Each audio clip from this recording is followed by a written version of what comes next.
akin. Yung simple na papayungan tayo nila kay, bakit? Baka makarapisan ka. Tapos tayo ay pinapayungan. Sino po ang ganun sa akin? Yung regardless kung nagsasalita siya o hindi sa akin, pero nakikita natin sa kanyang mga efforts. Yung dinadalaw tayo kahit hindi naman natin sinasabi na dalawin tayo ni Pastor. Biglang nandiyan na lang. And then, nangangamusta. Sino po ang ganun sa akin? Taas ang kaliwang paa. Masyado tayong seryoso.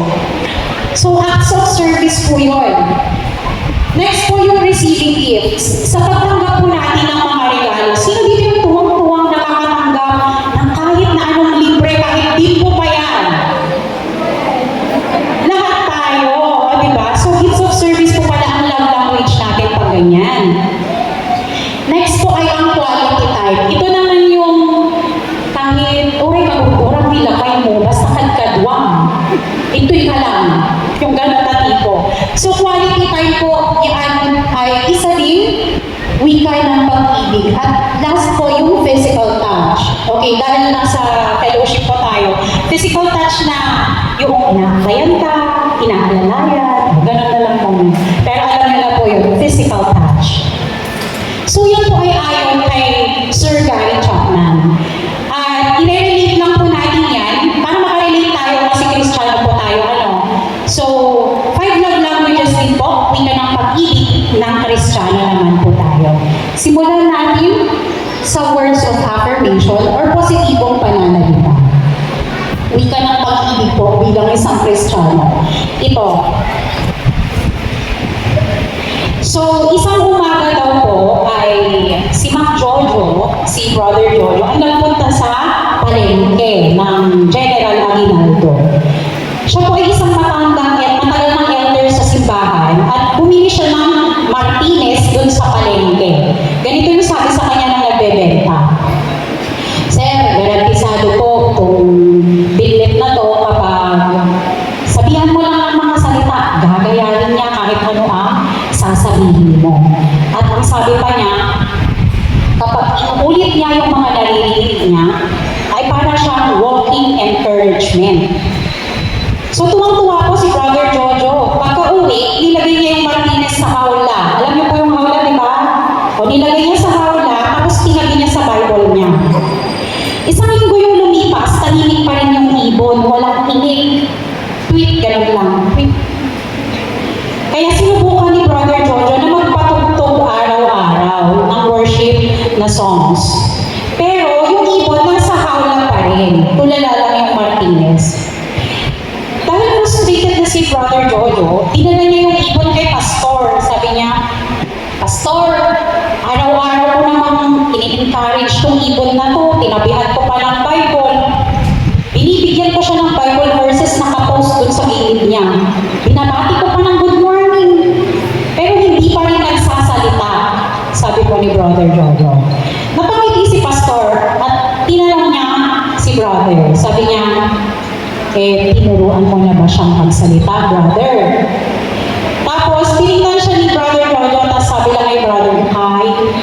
Kasi hindi pa po pala niya naturuan na magsalita yung Martinez. So, tumawa si Pastor, sabi niya, alam mo, Brother Jojo, kahit gano'ng maganda yung words of affirmation natin, kung walang relasyon o connection, hindi yan umi-epekto. Parang yung Martinez mo, baka hindi pa nakilala yung boses mo. Kasi ang naririnig lang niya ay yung worship songs na pinapatugtog mo. Ganoon din tayo sa Diyos. Bago tayo matutong magmahal o magsalita ng tama, kailangan muna natin tanggapin yung pagmamahal niya. Sabi nga po sa 1 John chapter 4 verse 19, tayo'y umiibig sapagkat siya ang unang umibig sa atin. Pagka-uwi po ni Brother Jojo, nung pinag-umpisahan niyang kilalanin muna yung Martinez, tinignan niya, ay may white pala yan na balahibo dito sa bandang kilikili itong Martinez na to. Pinaka-plus na niya. Tapos, syempre, inalis niya na dun sa hawla. Pinakawalan niya na. Nandun na lang lilipad-lipad sa loob ng bahay. Kinakausap niya ng may tiyaga, may pag-ibig, at syempre, may konting snacks.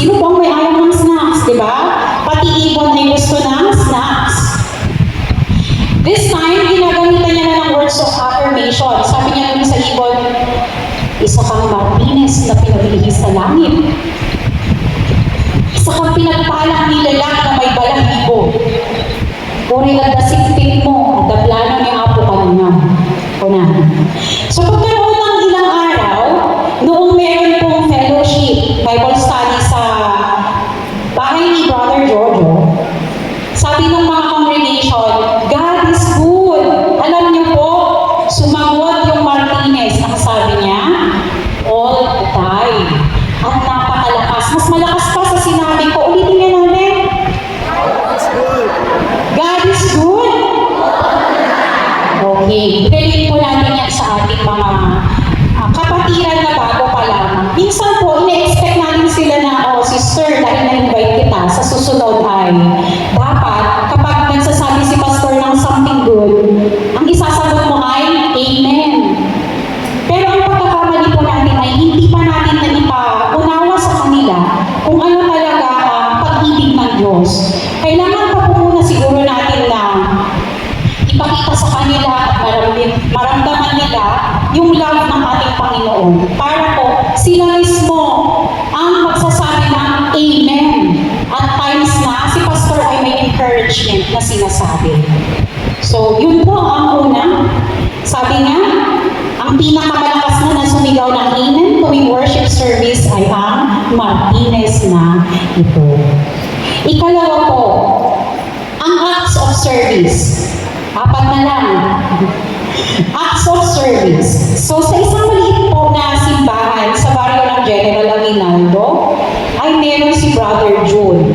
Siya ay kilalang Mr. Acts of Service. Disclaimer lang po, ang mga tauhan sa kwento na aking mababanggit ay wala pong kinalaman sa mga totoong brothers and sisters ng General Aguinaldo Church of Christ.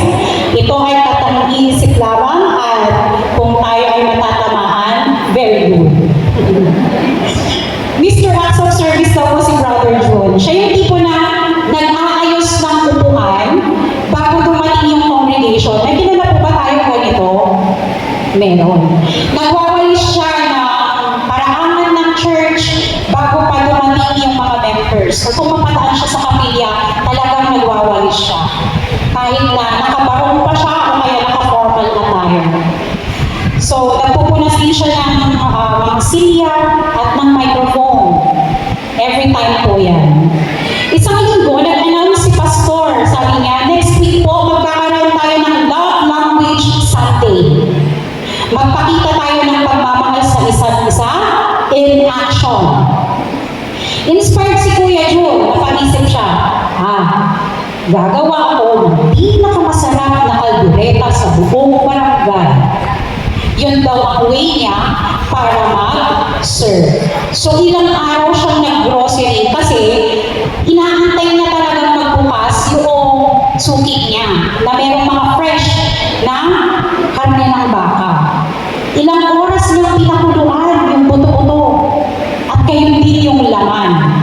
Hanggang sa humihiwalay na yung, nagutom tayo, humihiwalay na yung karne doon sa buto niya. Tapos pinalapot niya at pinasarap yung sauce. At pagdating ng linggo, dala niya yung pinaka-mabango at pinaka-masarap na kaldereta. Naka-tupperware pa. O yun yung pinaka-bundo, naka-tupperware. Pero dahil abala siya sa pagwawalis, pag-aayos ng extension cord, at pag-check ng sound system, nakalimutan niya daw po na ihain yung kaldereta. Pagkatapos ng service, lumapit si pastor kasi kilala niya si Brother June bilang Mr. Acts of Service. Sabi niya, Brother June, ang kanyang kalulungkot sa balita niya. Sabi niya, maraming salamat sa service mo ngayong araw na to, brother, pero alam mo, may sasabihin ako sa'yo. Ano po yung pastor? Nasimot ng kids dun sa Sunday school yung kaldereta mo. Akala kasi nila para sa kanila yun. Wala na isang adult ang nakatikim, sabi po ni pastor. And yung ina-expect ni pastor na reaction ni brother ay iba. Sabi ni brother, at least na-serve pa rin pastor. Para naman kay Lord yan, kahit pa sa mga bata na idudod. Minsan po sa sobrang abala natin sa pagseservisyo, nakakalimutan natin kung bakit tayo naglilingkod.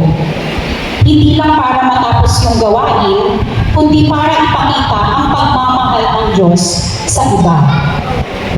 Ang tunay na acts of service po ay hindi lang gawa ng kamay. It's not on the busyness. Yung pagiging busy, hindi daw po doon nakikita.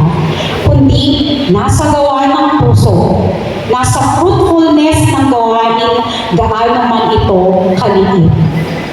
Sabi nga po sa Galatians chapter 5 verse 13, sa pamamagitan ng pag-ibig, maglingkod kayo sa isa't isa. Hindi lang basta maglingkod, kundi maglingkod ng may kagalakan, pagmamalasakit at layunin para kay Lord. So when we do something, gaano man po ito kaliit, hindi man ito ikukumpara sa gawain ng iba, yun pong purpose na natin ang laging tinitignan ng ating Panginoon. Next po, ang gift giving. Ito po ay lagi nating naririnig tuwing offering time, yung 2 Corinthians chapter 9 verse 7. Sabi po niya dyan, each one must give as he has decided in his heart, not reluctantly or under compulsion, for God loves a cheerful giver. Balik po tayo dun sa maliit na church. Nagkaroon ng exchange gift, ang adult fellowship, at ang theme po ay best gift for someone in the church. Si Sister Sofia po ay kilalang gift giver ng church. Laging may pa-keychain, pa-cupcake, o pasalubong kahit saan man siya magpunta. So sabi niya, this year, magpapasiklab ako. Nag-prepare siya ng gift na 3 layer yung balot. Imagine that. Tapos gold yung wrapper, may ribbon, at may sticker pa na God bless you always. At ang pinaka-exciting sa lahat, ano kaya yung laman ng gift sa palagay ng mga mommies? Ano po sa palagay niyo yung nakaka-excite kapag na makita? Siyempre, yung Tupperware. Diba? Pag nanay tayo excited kapag Tupperware kasi madaming uses ang Tupperware. So that time, excited siyang ibigay ng kanyang regalo. And then, ang nakabunot ay si Brother Efren. At nung nakuha niya yung regalo ni Ate Sofia at buksan ito, sabi niya, ay, wow, Tupperware. So in short po, pilit yung ngiti niya, hindi siya ganun ka-happy sa kanya na-receive kasi isa po siyang tatay. Aanin naman niya yun, di ba? So tinapos nila yung party, then kinabukasan, merong church eating fellowship, yung favorite ng lahat. Si Ate Sofia, biglang napatingin sa lalagyan ng kubyerto sa kusina ng simbahan. Tapos, nakita niya yung violet na Tupperware. Tapos sabi niya, parang kamukha yun ng binigay ko kay Brother Efren kahapon. Nilapitan niya si Brother Efren. Tapos sabi niya, Brother, yun bang nandun sa lagayan ng plato yung Tupperware na binigay ko sa'yo kahapon? Sabi ni Sister Sofia. At ang sagot ni Brother Efren, ay, oo sis, sobrang ganda kasi. Kaya dinala ko sa church para magamit ng lahat, sabi niya. Para shared blessing daw. Napangiti naman si Sister Sofia, pero hindi niya maitatanggi, parang nabawi niya yung regalo kasi nga para na sa lahat. Ang pagbibigay po ng regalo ay hindi lang tungkol sa laman ng kahon, kundi sa laman ng puso nung nagbibigay ng kahon. Hindi kailangan na laging mahal, o sosyal, o may ribbon, o kahit may sticker pa yan. Ang pinakamahalagang regalo po ay yung taus-pusong galing sa pag-ibig at pasasalamat sa Diyos. Ulitin ko po yung verse, sabi niya, sa 2 Corinthians chapter 9, verse 7. Ang nagbibigay ng bukal sa kalooban ay iniibig ng Diyos. Kaya kapag tayo'y nagbibigay, kahit keychain pa yan, kahit Tupperware, ang Diyos po ang tunay na tumitingin. Hindi niya tinitignan yung price tag, yung resibo o yung tag. ang tinitignan po niya ay yung intensyon ng ating mga puso. Next po, ang quality time.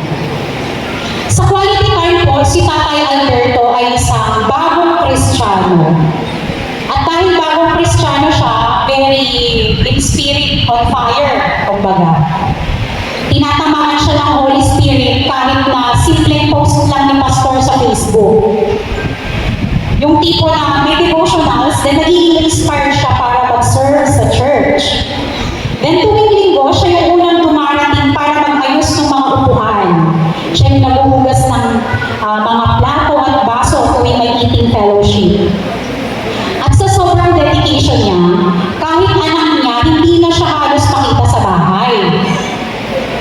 Isang araw, lumapit sa kanya yung bunso niyang anak, si Junjun. Sabi niya, Tay, kailan tayo magbabanding ulit? Lagi ka na lang nasa kapilya. Hindi mo na nga alam ang favorite ulam ko ngayon. Sabi nung anak niyang si Junjun. Nagulat si tatay. Sabi niya, o edi syempre, manok na adobo. Bumili si Junjun. Sabi niya, wrong. Ang favorite ko na po ngayon ay only rice. Kahit itlog lang po yung ulam tayo, basta may banding. So natawa si tatay, pero natauhan din siya. Kinagabihan, inilabas niya yung lumang chessboard, nagprito siya ng itlog, nagkwentuhan sila ni Junjun, tapos nalimutan niya may piniprito siya, nasunog yung itlog. Ihinahin pa rin niya, madami silang kanin dahil nagsalang si Junjun, nagbanding silang mag-ama.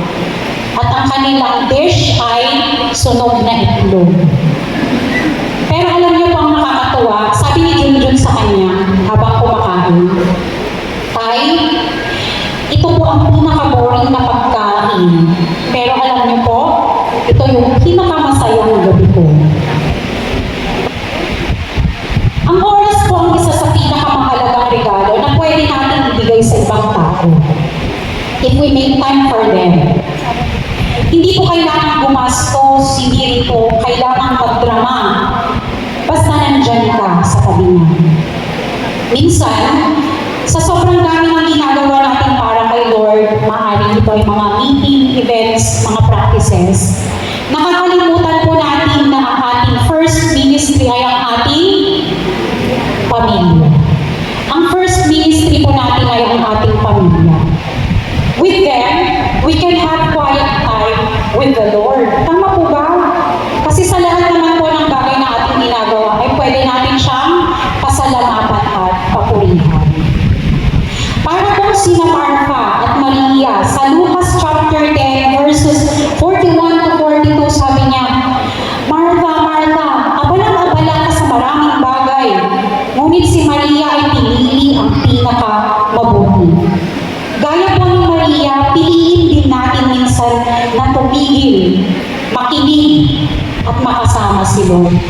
Pati na rin yung mga tao na pinakahalagahan natin. Ulitin po natin yon, ang ating pamilya, ang ating first ministry.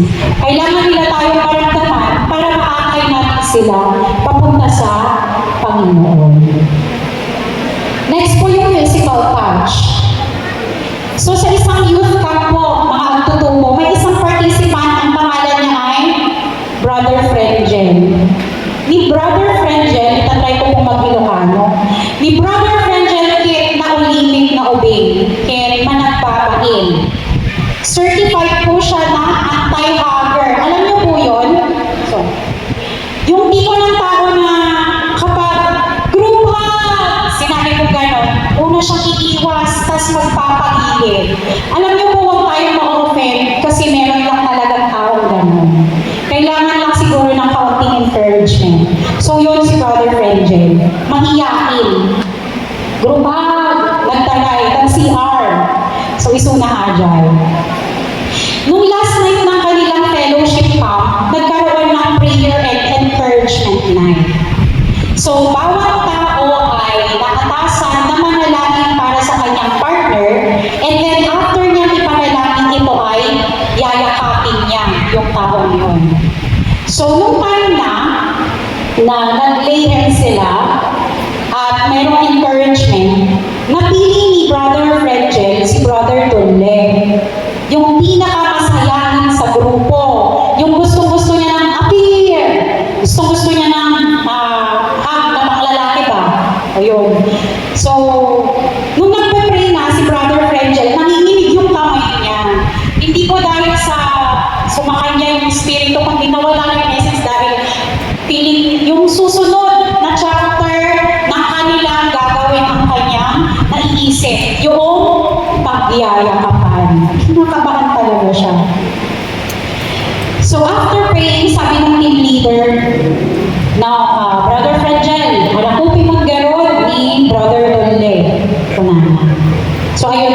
tumayo si Penjel, lumapit kay Dolly.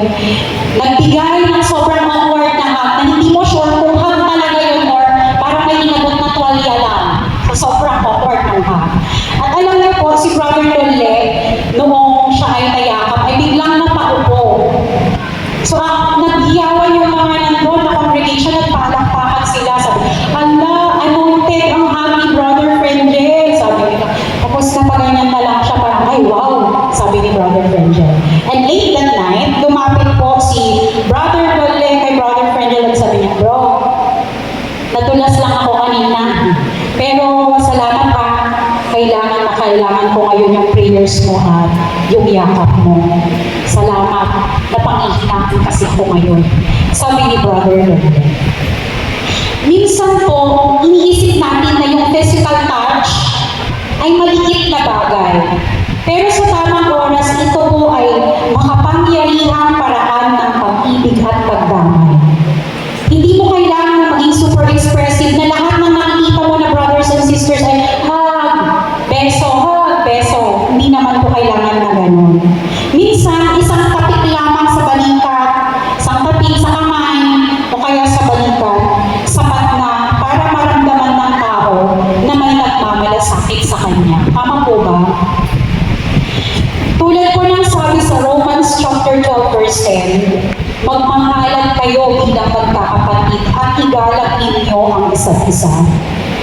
Sa ministry po, hindi lang salita ang mahalaga, kundi yung maramdaman natin na may kasama tayo. That's why commendable po yung ginagawa ng aming pastor sa aming church. Pag may newcomer po, ang sinasabi niyan, hindi po matatapos ang service natin ngayong araw na ito, uuwi tayo, pero kailangan makamayan po natin yung mga newcomers natin, yung mga bago dating. Kasi sa ganun pong paraan ay naipapakita natin na sila ay welcome po sa ating kapilya. So, sa 5 po na love languages o wika ng pag-ibig na yun, maaaring 3, 1, 2 o 3 ay nasa atin doon sa 5 yun. Kung maalala po natin yung lesson. Pero alam niyo po, sa lahat ng yun, wala doon ang wika ng pag-ibig ng ating Panginoon. Though magagawa po niya yung 5, simple lang po ang love language o wika ng pag-ibig ng ating Panginoon. At ito po ay ang pagtalima, pagsunod at obedience. Parang 3 yung sinabi ko, pero isa po yun. Ulitin nga po natin, pagtalima, pagsunod, obedience. Pinakamahirap po. Ang pagmamahal na palagi ang nasasabi ay maganda at masaya. Pero yung pagmamahal na isinasabuhay sa tapat na pagsunod, yun ang tunay na nakakaantig sa puso ng ating Panginoon. Halimbawa po tayo sa ating mga anak nila. I love you, ma. I love you. Pero hindi naman niya sinusunod yung gusto natin gawin niya. Yung mamaya na siya mag-Roblox. Gawin niya muna yung lesson niya. Meron sa ating puso yung pag-iimbon at niya, maintain ako yung anak ko. So, ganun din po sa ating Panginoon. Ang gusto niya po ay tapat na pagsunod. Love equals obedience. Pag-ibig po, ang katumbas nito ay pagtalima o pagsunod. Sabihin nga po natin yung word na, yes, Lord. Mahina po. Malakas. O diba? Yes, Lord. Kahit nanginginig pa yung tuhod mo sa takot, yes, Lord. Yes, Lord. Ako po ay may 3 hamon sa bawat isa ngayong linggong ito. Kung paano natin ipapakita na mahal talaga natin ang ating Panginoon. Kung paano natin ipapakita ang pag-ibig natin sa Diyos. Ito po ay sa pamamagitan ng pagsunod sa Kanya. Ito po yung 3 hamon. Una, personal po na pagsunod. Sister, meron po bang pinapagawa sa inyo ang Diyos na patuloy mong iniiwasan o tinatanggihan. Yung tipo na, oh, sister, ikaw yung susunod na mag-pray sa offering time. Then susunod na ako yung nakaschedule, absent na ako. Tayo po ba yun? Meron po ba tayong service na sinabi ang Panginoon na gawin natin, pero hindi po natin ginagawa? Why not this week po ay itry natin na sabihin ang yes, Lord, kahit nanginginig pa. Ikalawa po, pagsunod sa pakikitungo sa kapwa. Sundin ang kalooban ng Diyos, pakikitungo sa ibang tao. Pumili na magpatawad, magmahal o maglingkod, kahit sa mga taong mahirap mahalin. Taong mahirap mahalin. Yung nakikita mo pa lang siya, what? Tama ni Sister na Juan. Nakapakodi pa nagsasaunaan na kanya. Panagsuna kayo. Maligtayan lang siya, guys. Pero alam niyo po, isa na namang paalala mula sa pastor namin. Sabi niya, ngayon pa nga lang dito sa lupa, fellowship, kasama mo na yung sister na yan, o yung kapatid na yan na hindi mo bet. Pero paano pa kaya pag nasa langit na kayo, hindi forever na? Kaya ngayon pa lang po, ang challenge po ay mahalin natin ang ating hindi bet. Mahirap, pero kailangan po natin itry. Ikatlo po, ang araw-araw na pagsunod. Simulan daw natin ang bawat araw sa simpleng panalangin. Alam ko naman po na tayong mga nanay ay very maternal ang instinct na bawat kibot ng ating mga anak ay ipinapanalangin natin. Kaya very easy na po sa atin ito. Pwede natin sabihin, Panginoon, tulungan mo po ako na mahalin ka sa pamamagitan ng aking pagsunod. So sa buong araw, ito lang yung mahirap na part, sa buong araw, dahil ipinanalangin mo yun, kailangan mong pakinggan yung tinig ng Diyos. Na kapag nandiyan na yung best buddy mo in church at may gusto kang sabihin sa Kanya, may gusto kang i-chika at i-marites, pakinggan mo yung tinig ng Diyos bago mo sabihin yun. Nakakabuti ba ito sa magsasama namin dalawa? May mga ampakan ba ako? So, papakinggan po natin ang tinig ng ating Diyos. Mahirap po ba? Mahirap po ba, mamis? O hindi daw? Amen? Sa buong araw, pakinggan mo ang tinig ng Diyos sa kanyang salita. Sa konsensya mo at sa mga kapwa mananampalataya. So, paano natin sasabihin ngayon yung yes, Lord? Apat po, magpatawad kahit masakit. Okay, I forgive you. Ikalawa po, maglingkod kahit walang thank you. Kahit na hindi nakikita ng iba, gawin natin ang tama. Ikatlo po, tumigil sa maling relasyon o gawain. Matatanda na po tayo, alam na natin ito. Tumigil sa maling relasyon o gawain. At ikapat, mahalin ang mga taong mahirap mahalin. Ang pagsunod ay parang pagsasabi ng, Lord, mas mahal kita kaysa sa pride ko. Mas mahal po kita, Lord, kaysa sa feelings ko. Mas mahal po kita, Lord, kaysa sa sariling kagustuhan ko. Kaya sa lahat po na marinig natin na tinig ng Panginoon ngayong week na ito, sabihin po natin na, yes, Lord. Yes, Lord. Napakalinaw at napakalakas ng wika ng pag-ibig na Diyos, ng Diyos sa atin. That's why He sent His Son to die on the cross for everyone. Napakalinaw po nun. Ngayon, hayaan naman po natin ang ating pagsunod sa lahat ng Kanyang utos ang maging pinakamalinaw na wika ng ating pag-ibig sa Diyos. Magandang umaga po sa lahat sa Diyos.